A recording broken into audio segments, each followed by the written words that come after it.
Mon père, entré sous la remise, avait vivement et sans bruit ouvert la porte de la rue. Puis, il l'avait refermée de la même manière après l'entrée de 2 hommes lourdement chargés de ballots qu'ils portaient sur leurs épaules.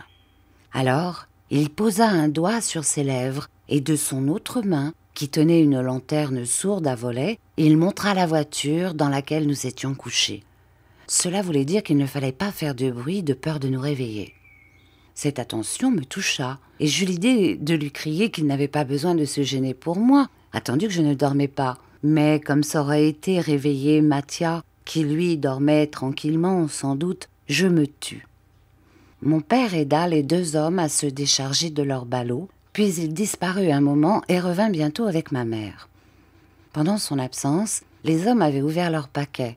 L'un était plein de pièces d'étoffe. Dans l'autre se trouvaient des objets de bonneterie, des tricots, des caleçons, des bas, des gants. Alors je compris ce qui tout d'abord m'avait étonné. Ces gens étaient des marchands qui venaient vendre leurs marchandises à mes parents. Mon père prenait chaque objet, l'examinait à la lumière de sa lanterne et le passait à ma mère qui, avec de petits ciseaux, coupait les étiquettes qu'elle mettait dans sa poche. Cela me parut bizarre, de même que l'heure choisie pour cette vente me paraissait étrange.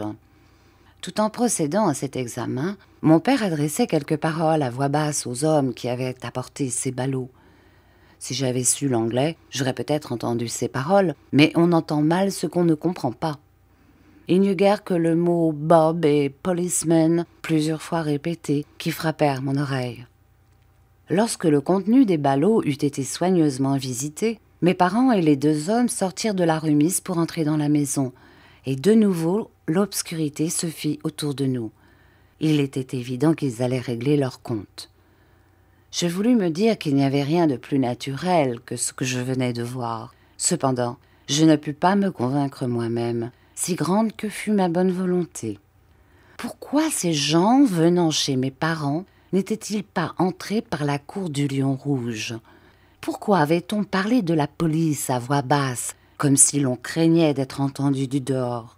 Pourquoi ma mère avait-elle coupé les étiquettes qui pendaient après les effets qu'elle achetait? Ces questions n'étaient pas faites pour m'endormir, et comme je ne leur trouvais pas de réponse, je tâchais de les chasser de mon esprit. Mais c'était en vain. Après un certain temps, je vis de nouveau la lumière remplir notre voiture, et de nouveau je regardais par la fente de mon rideau. Mais cette fois ce fut malgré moi et contre ma volonté, tandis que la première ça avait été tout naturellement pour voir et savoir. Maintenant je me disais que je ne devrais pas regarder, et cependant je regardais. Je me disais qu'il vaudrait mieux sans doute ne pas savoir, et cependant je voulus voir.